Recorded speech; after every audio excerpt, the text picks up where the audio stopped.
For our strategic planning section this evening, we're going to have a presentation of the goals. Thank you to all the members of the public who participated in our strategic planning forums and our survey that we put out.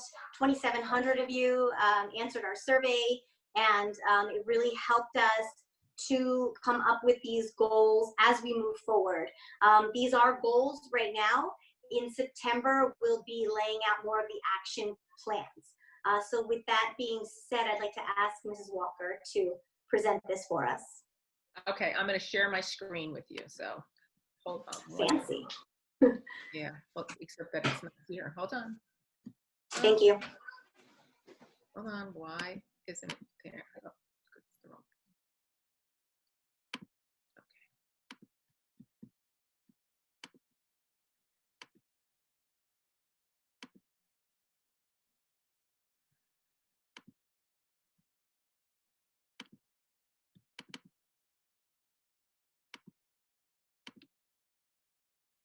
Can everybody see that?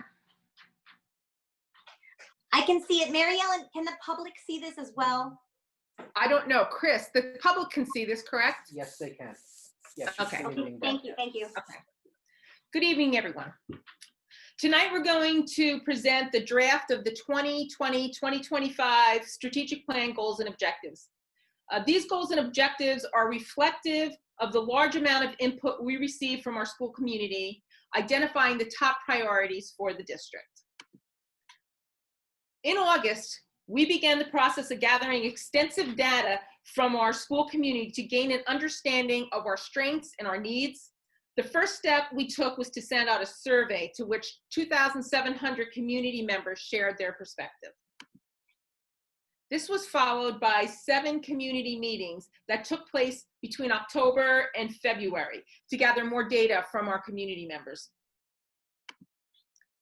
In December, in the midst of the community forums, district administrators also presented a district profile. This was a deep dive into the district finances, facilities, enrollments, academic achievement, and it was meant to inform the process and ultimately help our community identify priorities. So the top priorities that the community identified were used to create our district mission, values, belief statements. These were then used to create our goals that were reflective of the top priorities. So that was all connected. So our goals are based on the vision, the mission, the values, and the belief statements, which were built on the top priorities identified by the community members during the forums and the surveys.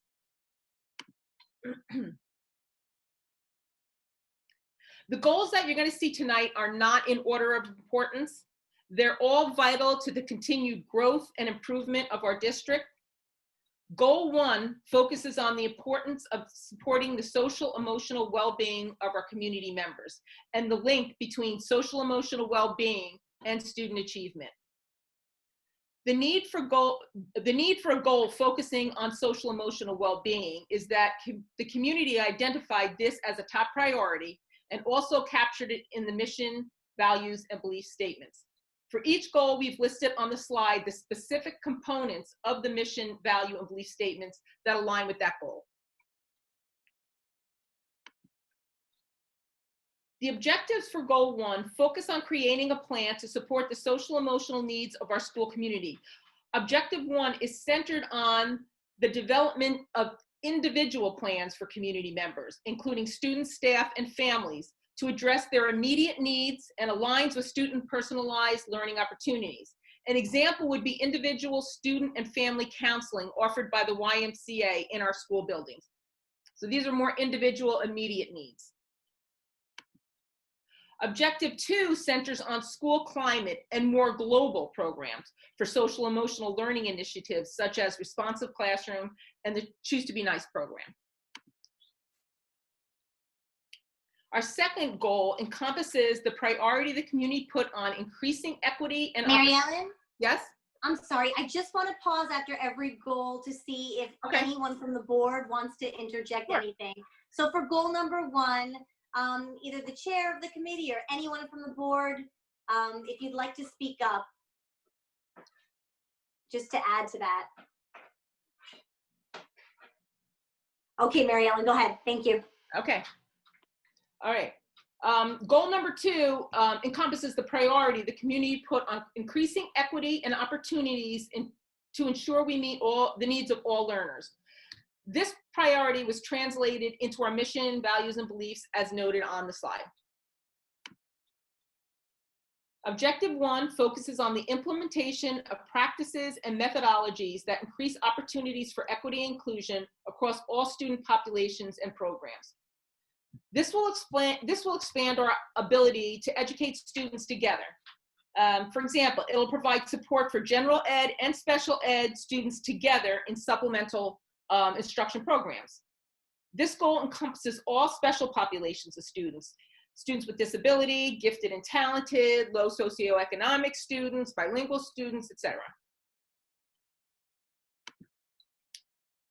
Objective 2 speaks to expanding the capacity of staff to effectively implement these opportunities through engaging in targeted professional development. And Objective 3 addresses promoting a culture and climate in our schools and in our community that embraces diversity and inclusion. All right, that's it for 2. Are there any? Okay. I just wanted to say thank you to all of the parents who contributed to this, who pushed for inclusion. I really commend them for coming out to all these meetings. Some of them shared some beautiful stories and really gave the board a moment to really step into their shoes and understand what it's like to push so hard for your children to be included. And we understand, we feel for you. And this board supports you. Thank you to the Friends of Different Learners, Diverse Learners, sorry, Middletown Friends of Diverse Learners, who were also very important during this process. Does anyone else want to speak on this on the board? Yeah, so I'll say a few words. I was the chair of this particular goal. And I think, you know, Mrs. Rogers, as you were just saying, throughout all of this on both sides, both the board side, you know, all of us who are tasked with this, as well as administration, is we had our, you know, objective basically being, how do we push again the district towards more inclusion for all students? And I think the other important piece behind this, as we continue to sort of flesh out what the action items are going to be for each of these under goal number 2, is we wanted to make sure that we had the professional development piece in there for all staff, because we want to make sure that they are given the tools that they need, especially in all the general ed classes, to, you know, to basically have them feel confident that they're ready to have all of the students in for more periods of time. And again, so that way we can make sure that all the kids are getting, right, that same standard of learning, which I think is extremely important.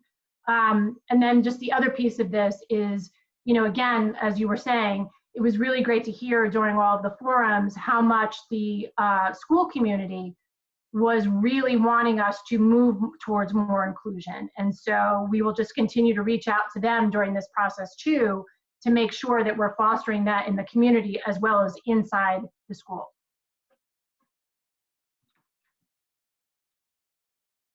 Yes, and thank you to Dr. Tiedemann too for her leadership on this, and Dr. George for embracing some new ideas to push us towards inclusion. I think it's all been such a positive experience, and I've seen a lot of change this year, and I'm very excited for what's to come with the strategic plan now in the future. Thank you. Okay, any other comments? All right, we'll go to goal 3. Goal 3 stresses the importance of personalized learning to student success as identified by the priorities of the community again. Objective 1 is to ensure consistent practice and personalized learning through data analysis to ensure we're meeting the academic and social emotional needs of students and the professional development needs of staff, as well as ensuring we're involving parents as collaborators in using data to assist their children. Objective 2 speaks to equitable opportunities for students in personalized learning to empower them to become capable of collaborating to address local and global issues with the support and involvement of their parents. Involvement is very important. Objective 3 identifies the need to expand personalized learning opportunities in the virtual setting and balance the use of technology with action-oriented opportunities to keep students connected and engaged. We all see how important this objective is now that we are in virtual environment. This just points to the unknown in education today and in the world today, and the need for a strategic plan that can lead us through many changes and challenges that we will face within the next 5 years and beyond. We probably wouldn't even have thought of this objective 6 months ago.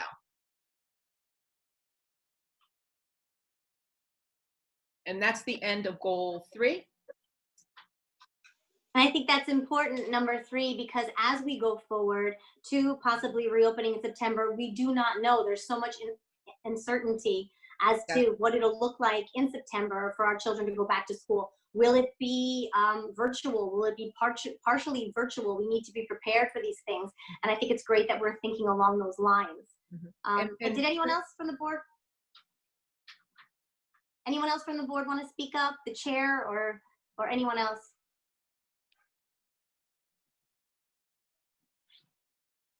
Okay, thanks, Mary Ellen. Okay. Goal 4 realizes the importance that staff and community partnerships play in educating our students and supporting their personal learning needs and interests. Like the other goal, this goal is rooted in our community's identified priorities. Objective 1 is clear on the need to build strong community partnerships. Examples would be program-based internships and career day events that would broaden and support students' academic paths and provide opportunities to learn about different professions. For example, partnerships with organizations like the MAC would expose our students to the arts and provide opportunities beyond the classroom to explore these interests. And this is even beyond the Arts Academy, you know, other students that may not be in the Arts Academy. Objective 2 focuses on supporting student social emotional well-being through community-based programs. Students would benefit from targeted support from community programs such as Crossroads and have the opportunity to work with other groups to give back to the community, like the Police Explorers or the junior EMTs or junior firefighters, organizations like that.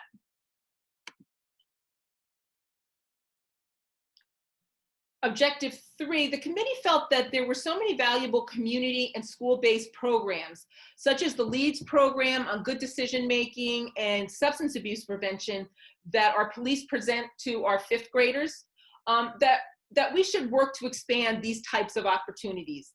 They also felt that we should further support the community at large to become involved in our parent-run organizations, PTAs, PTOs, PFAs, Middletown Friends of Diverse Learners, etc. They felt a special focus would include reaching out to senior citizens. And that is the last objective for goal 4. Community partnerships. Okay, I was the chair of that one. I would say this is pretty self-explanatory, but I will say that I really enjoyed writing these goals with the administrators, getting to know them a little bit more and see what our students are so lucky to have here at Middletown. Just a collaborative effort with our administrators. My kids are talking too loud.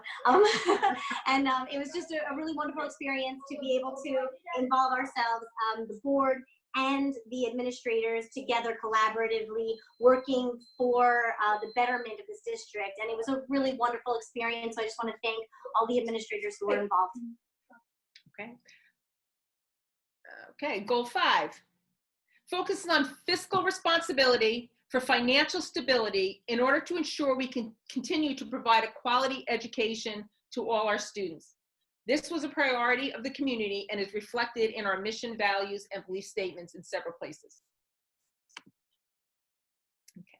Objective 1 is to increase our efficiency in alignment with state adequacy guidelines for personnel and facilities, as well as the federal funding guidelines in order to manage student enrollments and staffing to ensure we provide all students with a thorough and efficient education. Being efficient and equitable are the key components to this objective to continue to provide quality education for our students. Objective 2 builds on the need for efficient fiscal management in order to implement our programs, district directives, and state and federal mandates to ensure all our students receive a thorough and efficient education in a least restrictive environment. Objective 3 requires the district to seek out and allocate financial resources in order to implement state and federal mandates that are mostly unfunded in an equitable manner across the district. An example is the requirement for additional physical education and health at the elementary level that's difficult to schedule and is not optimum for students in many of our schools due to limited gymnasium space. Although this is a facilities problem, it's ultimately a fiscal problem, just one of the many that we're going to need to face moving forward. And that's the last goal for our financial goal number 5. Pam? Great. This is a really important one. So yes, Nick, you want to chime in? Well, I think that John might be having some audio issues. Yeah. He's the chair of our committee on this goal, but I just want to reinforce a couple of things that are actually here on the slide, which is that one of the big topics that we discussed in these conversations we had with administrators, building level personnel, and board members was the need not only to find the financial resources in what will prove to be a financially restrictive period that we're moving into, but also to work through every decision we make to equitably provide for our students across the district. And so a lot of our decision making will be driven by the other goals that were discussed by Mrs. Walker, most notably the idea of equity and making sure that we are able to provide for all of our schools, for all of our elementaries, for all of our middles, equally and adequately. So I just wanted to focus on that and make sure that people are aware of that. Nick, were there examples discussed in these committees on, like, say, in the future, looking at one high school or closing more elementary schools? Yeah, Joan, I think that we're actually going to talk a little bit more about that in Goal 6. Okay. But yeah, let's pin that for a moment and Okay. talk about Goal 6. Yep. That's fine. But for goal 5, we did talk about efficiently using funds, right? Between all 17, 16 now schools, right? So we did discuss that.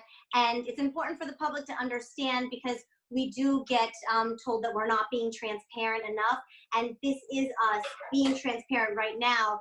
Tonight on the agenda, we are hiring a company, right, to do the work that would need to be done to look into something like Mrs. Minuiz is saying, like a redistricting or like a consolidation, the demographer, to do that kind of work. So just so we're clear with the public so that they don't think we're hiding anything from them. This is what we got, the feedback we got from the survey, from the multiple strategic planning meetings. This is where we are as a district, and it's important to talk about those things. So thank you, Mrs. Minuiz, for bringing that up. All right, can we move on to goal 6? Okay. All right. Goal 6 is our last goal, but it's equally as important as all the others. Investment and stewardship of our infrastructure for student success. Facilities and capacity concerns were raised frequently during our survey. Objective 1 is to create a plan to ensure that our facilities have adequate and appropriate space to implement current curricular mandates and initiatives. It also calls for an assessment of our facilities in a strategic and efficient manner with consideration of facilities adequacy guidelines, including common and multi-use spaces, recommended security improvements, and recommended health and safety improvements. As you can see, goals 5 and 6, along with their objectives, are closely aligned and interdependent. We need a strategic and efficient plan to ensure our facilities meet the needs of our students today, in 5 years, and well beyond that. However, we need the financial ability to carry out those plans. Objective 2 takes a look at the district holistically and requires us to develop a master facilities plan that allows us to focus investment in campuses that are suitable for long-term use. we have to take measured steps that will meet the needs of learners for much longer than 5 years. And we have to do it in a manner that most efficiently uses our resources, both our facility resources and our financial resources.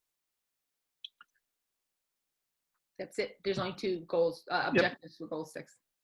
So, all right, so I'll weigh in on this as well as the chair of this, as the board chair of this discussion committee. One thing that Mrs. Walker said that is pertinent is that we will be taking measured steps over the next 5 years as part of this plan. And to go back to what Mrs. Minuis brought up, all sorts of ideas have been floated both by members of the public as well as members of the administration and members of the board. Some of the ideas are a little more blue sky than others. Some of them are very concrete, and some of them are more sort of, what if thinking. Rather than getting bogged down in what I would call historical thinking about our district, what we decided to do is take a cue from the public through the strategic planning sessions. And as Mrs. Rogers noted, we have hired we are in the process of hiring a demographic consultancy. So it's not just a demographer per se who's just going to lay some numbers out at our feet and tell us to go do what we wish. But we've hired a firm called Malone, or we're working to hire a firm called Malone and McBroom, who specializes in working with districts to understand the current and future use of the buildings, how best to utilize current spaces, how to lay out a vision for the district over the next X number of years as we would define with them as we work with them. So, at this point right now, to say it's early stages, it would be an understatement. But what we want to communicate to the community is that this board is taking upon itself to seriously look at our infrastructure. As Dr. George said, the average age of our buildings is in the 70+ years. We built a high school, Middletown South, in the 1970s, and it's closer to 50 years old than we'd probably like it to be, and that's our new high school. So all of our facilities require a really hard look, and we felt it would be important to bring experts, outside experts, who have done this in other districts and who can advise us what a realistic plan is. We don't want to end up with a pie-in-the-sky plan. We don't want to end up with a plan that's not achievable. We need modern facilities and sustainable facilities for our students as soon as possible. So it was a lot, but I don't know if any of the other folks on the committee want to weigh in there? No, I think that was well said. Most importantly, to use taxpayer dollars most efficiently and to provide all our children with an equitable experience. We talk about keeping class size under a certain number of students in each class. I know that was a really big concern of the majority of our public when we talk about how we can do that. And this is the information that the demographer will look into for us and advise us as to how best achieve that goal that we discovered during this process with the public. Yeah, so I think that was pretty transparent, Mr. DeFranco. Thank you. Anybody else want to speak up from the board? Hi, it's John. Can you hear me? I'm sorry. Hi, John. We can. Yes. I apologize. But as Nick was saying, Malone and McBroom, they're demographer, but I think that we use the word demographer a lot. Demographers look at the population. The Malone and McBroom have planner capabilities as well. Have experience working with engineers, which we have Spiesel, and we have the other engineering firm that we have is Onetta. So we have a long range facilities plan, which we've already done pieces, which is maintenance. So the planner is going to come in and work with them, work on the demographer end of things, and come up with ideas. I mean, the bottom line is our buildings are old, and when you talk about making investments, it's not just classrooms, right? We talk about goal 5, and I appreciate that, Mr. DeFranco, for covering that, where we try to allocate and use our resources efficiently. because we have to execute all these things, social, emotional, all these other goals. We have to be able to execute across the board for all of our students. And,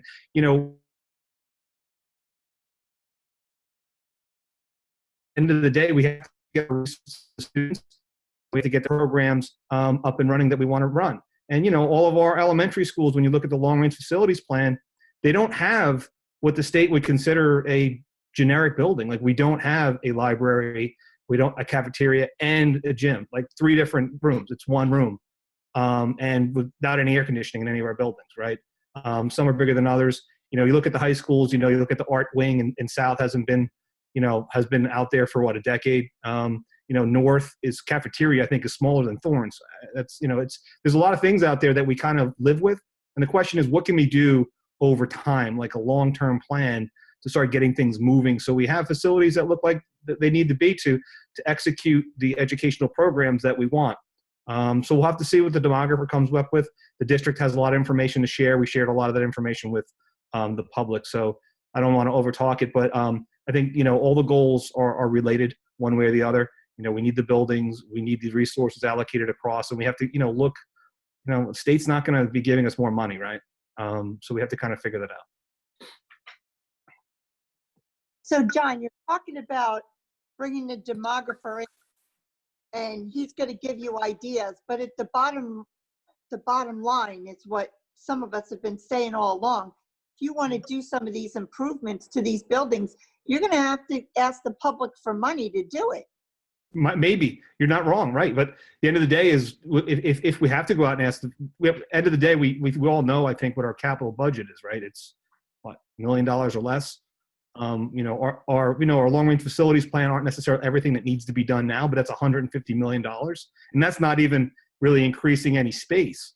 We have security things. Folks want the double doors in elementary schools like we have in the high school and middle schools. So you're right. So the question is, when you go to the public, you have this invest, hold, or divest. People aren't going to want to spend their tax money on silly ideas. So you have to figure out, if we're going to invest, what are we investing in, and how long that is. So we have to kind of figure that out. That would be part of, I think, this committee to figure out if you're referring to referendum of some sort, something in the next 5 years, whether we would do that and what we need to get that done. Does that answer your question, Joan? Well, kind of, but I mean, I'm still going back to the strategic planning meetings, and the community was pretty strong on some of the things they didn't want to see happen. And if some of those things are the things this demographer or the committee is going to say they want to do, we're never going to gain public trust. Well, Joan, but I think you're jumping ahead to conclusions without letting and I think you're honestly, I think you're planting seeds where there's no need to do that. We are at the beginning stages of a long-term project, and by working with not just a demographer like the board did the last time they went through this, somebody who's just going to throw some dots together and put them up on a screen, we're working with people who can help us plan. And I, as a taxpayer, would not want to give my money to any organization that doesn't have a solid, sustainable plan in hand and be able to back that up, not just with data, but also with the expertise that goes along with it. So as John said, we have elementary school buildings, that lack in basic facilities. We don't have, cafeterias with kitchens, much less standalone cafeterias. We can't serve hot food, fresh hot food in our elementary schools. I personally think that's deficient, right? But how do we achieve a small change, such as getting cafeterias into our elementary schools? And do we do that as a one-off, or do we do that, as part of a larger plan? That's what the demographer and the planning firm is here to help us get to.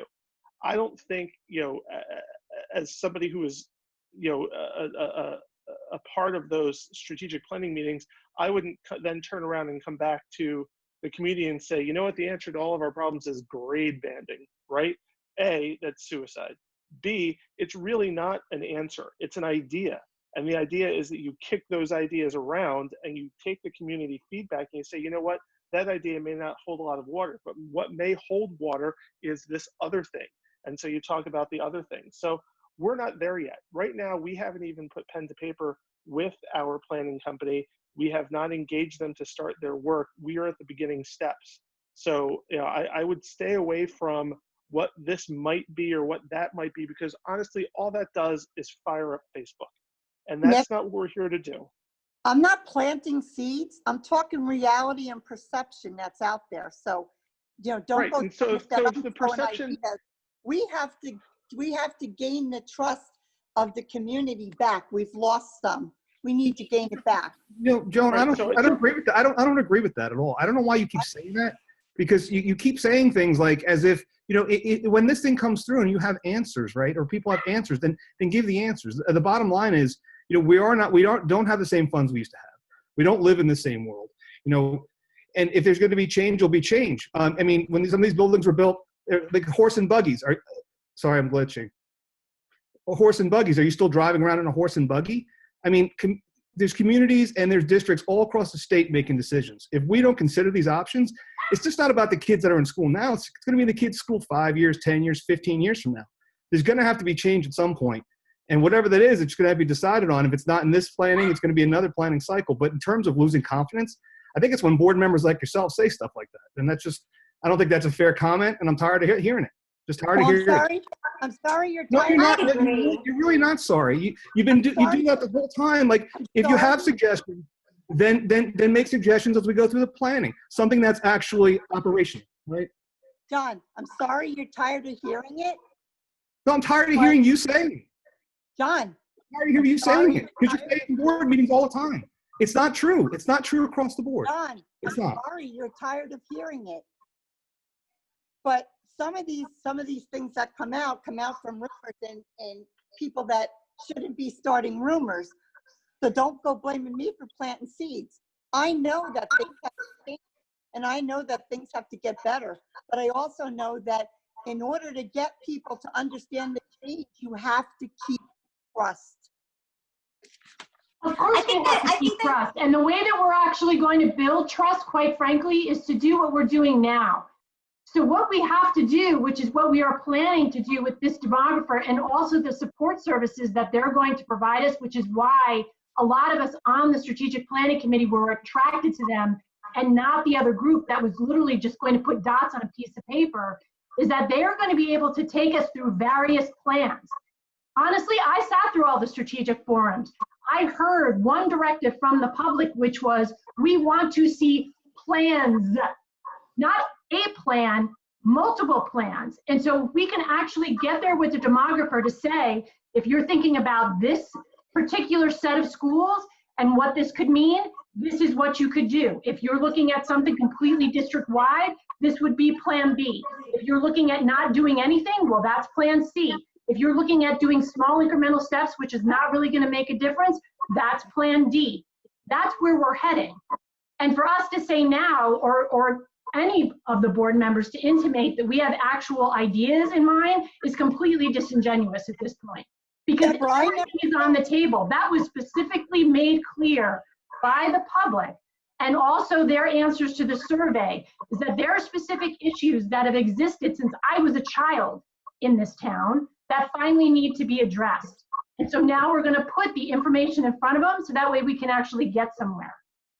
I never said anybody had a plan. I asked what the discussions were to come up with some of the, that's all I asked. I wasn't there, I wasn't able to be there, so I'm curious what the discussion was.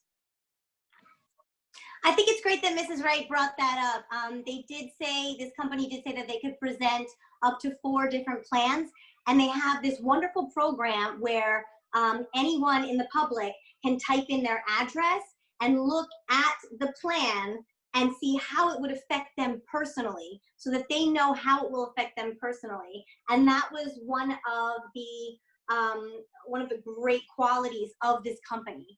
So I'm very positive and I'm excited about this. And I think that what Mr. Little was trying to say is that we work best when we work together as a team, right? When all the board members are on board with an objective, and that's to do the very best we can for this district. And when we work as a team, that's when we're at our best, supporting the administration, rather than trying to point fingers at each other or being dysfunctional and breaking into different groups against each other. That's not what we want here. What we want to do is we want to work together to do the very best we can for this district. And I think that's what Mr. Little was trying to say. Different way of saying it. Right. Okay. So does anyone else have anything else to say about goal number 6?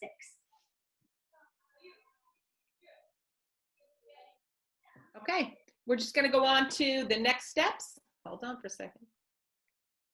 All right. So there are 6 goals with objectives that the committees have drafted based on community input and aligned with the mission, vision, belief statements, right? Next, we ask the community to provide their input on the goals and objectives over the next 2 weeks. We want you to send your comments to the strategicplanning@middletown.org email address. The board strategic planning committee and administration will review all the comments and thoughts, and we're going to revise the goals and objectives as appropriate. The revised draft strategic goals and strategic plan goals and objectives will then be presented for the board for their vote on June 24th at the board meeting.